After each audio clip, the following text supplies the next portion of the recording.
Hey all, I thought I'd make this quick video to show a few things to confirm because there's been some questions and stuff.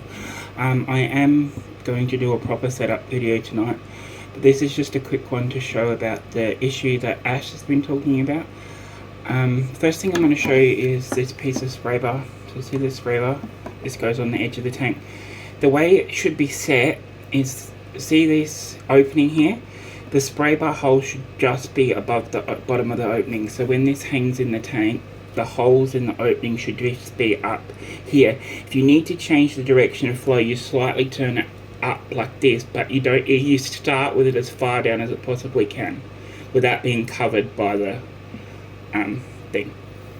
Now, when it comes to manufacturing the creases, I've just pulled this tank apart to show you, but when it came to manufacturing the creases, I manufactured the pads. You can see this pad's dirty because it's been in the tank, but I manufactured the pads on a different machine than I manufactured the bases, so I could make them at the same time to get them out quicker.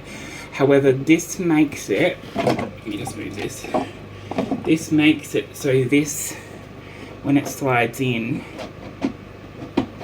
it slides down too far, and it's also too far that way, so it's too far towards the outside of the tank. So it needs to move in towards the tank to not have a lip and gap, because the lip and gap is in the very bottom there, along there. So the new pads, I will show you, I've got a new pad here. The new pads are designed to make match the size of this, the size difference. So you see how it's, I'm trying to push this down in, I know you can't see because you're focused on the bottom pin, but they're really hard to get in. So when you put it in, it will be hard to force down in, but you can see when it goes in, there's a higher piece of plastic here that covers that lip. So see that lip there, there's a higher piece of plastic that covers it.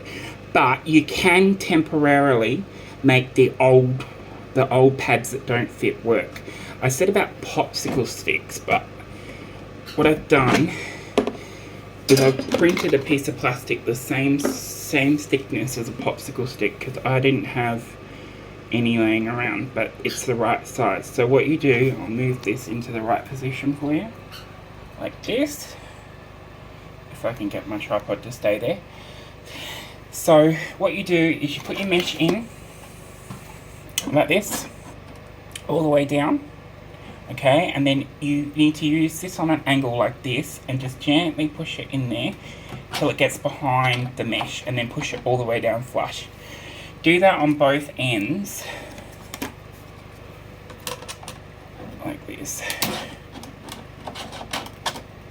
because the problem with the mesh isn't so much the length of the mesh, it's the fact that it's not pushing in this way far enough.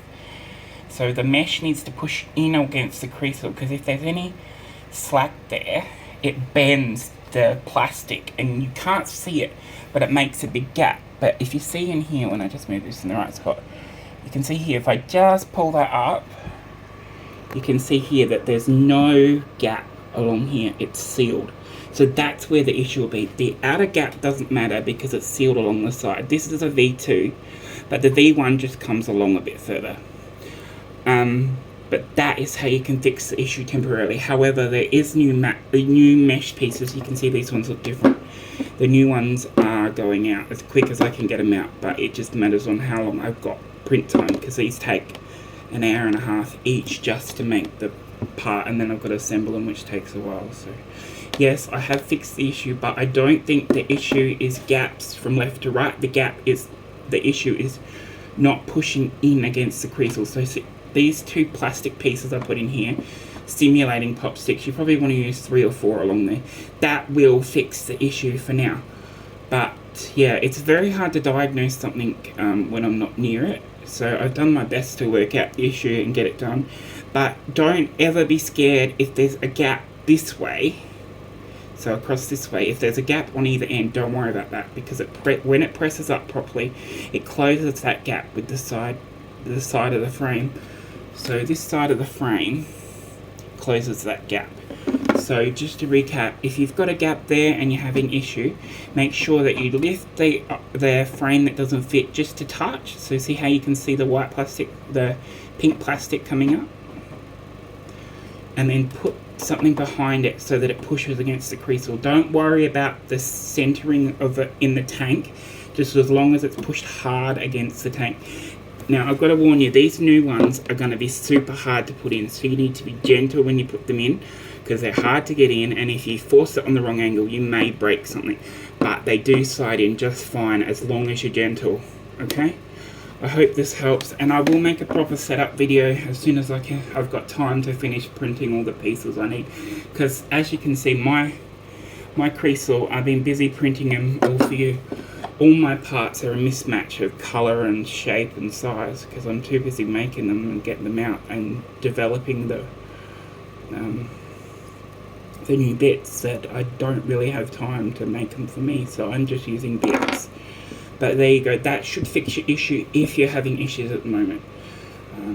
Yeah, sorry about the issues. Like everyone said, this is still a work in progress. These are production versions, but it's still a DIY kit. You're still going to need to use your own noggin a little bit. But yeah, so make sure that the mesh is pushed against the creasel. That is the most important thing. That the mesh is, like, the mesh panel is against the creasel, like against here. Because if it's not, it can be pushed by the water flow and the gaps open up where they shouldn't. So please try that and report back to me. If that's still an issue, please let me know, but I reckon that should sort you out until the packages arrive. Thanks again, and any more questions, I will work it out. Thank you. Bye.